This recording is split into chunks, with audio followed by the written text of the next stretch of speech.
Congressman Dong Gonzales. Inom muna tayong tubig, medyo...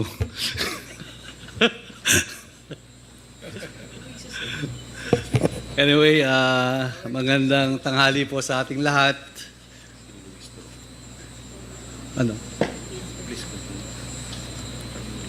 Nakita ko lang po itong mga dokumento. Nandito ba si Yusek Sevilla? Hi, ma'am. Good morning po. Good afternoon po. So, pangilang secretary na po sa DepEd ito? At ilang taon na po kayo sa DepEd?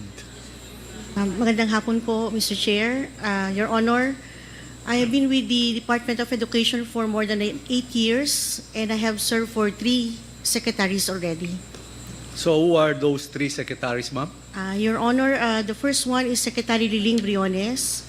The second one is BP Sara Duterte, and recent po ngayon si Secretary Sani Angara. So, are you the USEC for Finance, if I'm not mistaken, ma'am?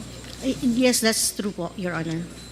So, bilang Undersecretary for Finance, so you're one of the crafting of the budget of the Department of Education at tumutulong po kayo sa fiscal year na dumarating.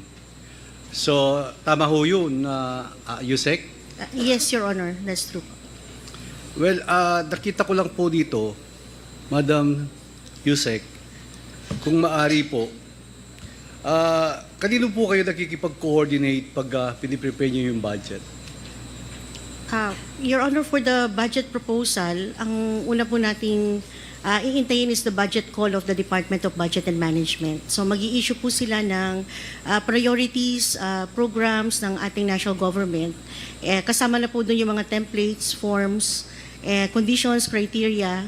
And then, yun po ay gagawin natin internally sa DepEd para ma-orient po lahat ng opisina natin na ito yung magiging trust or ito yung direction ng national government. So, within DepEd, nakipag-coordinate po kami sa colleagues or undersecretaries, assistant secretaries, regional directors para po pag nagawa tayo ng budget proposal, ito po ay talagang galing doon sa pangangailangan ng opisina. And proposing amount per line item. Of course, you have the basis, the expenditure of the preceding fiscal year. Yun po ang palakad ng ating departamento. Tama ho ba yun? Kasama po sa budget call ng Department of Budget and Management yung tinatawag na Tier 1. Tier 1, ibig sabihin, i-continue nyo yung operation ng na lagi pong kailangan ng ahensya. So Tier 1 po yung mga regular programs. Tama po, Your Honor. Madam Yusek, during the preparation of your budget, like for example, so to speak, this fiscal year 2023, did you propose a line item on confidential funds, ma'am? For 2023, we submitted in 2022. Ang submission po natin officially is May of 2022. So, wala po doon sa proposal namin yung confidential fund. So, kailan po yun ay pasok yung confidential funds? Your Honor, technically, submitted na po yung proposal ng 2023 by May.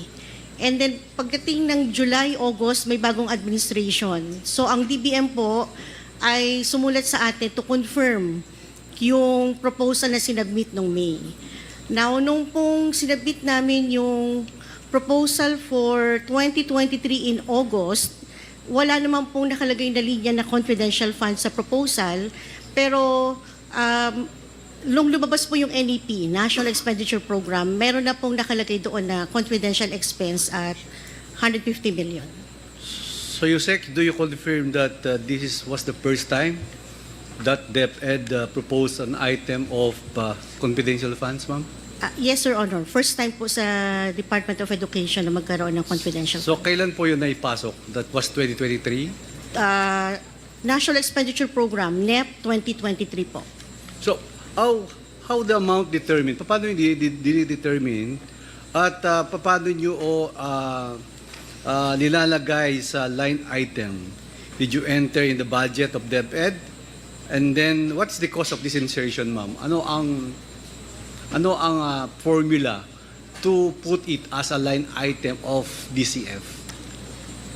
Respectfully, Your Honor, I would like to defer to DBM, to the Department of Budget and Management, kasi sila na po yung nagpasok nung line item na confidential funds sa NAP.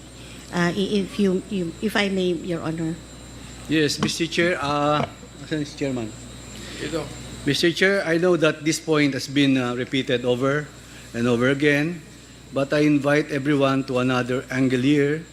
The amount of confidential funds that the DepEd would have appears to have been arbitrarily set, and would appear that it was arbitrarily set by the former Secretary and now Vice President.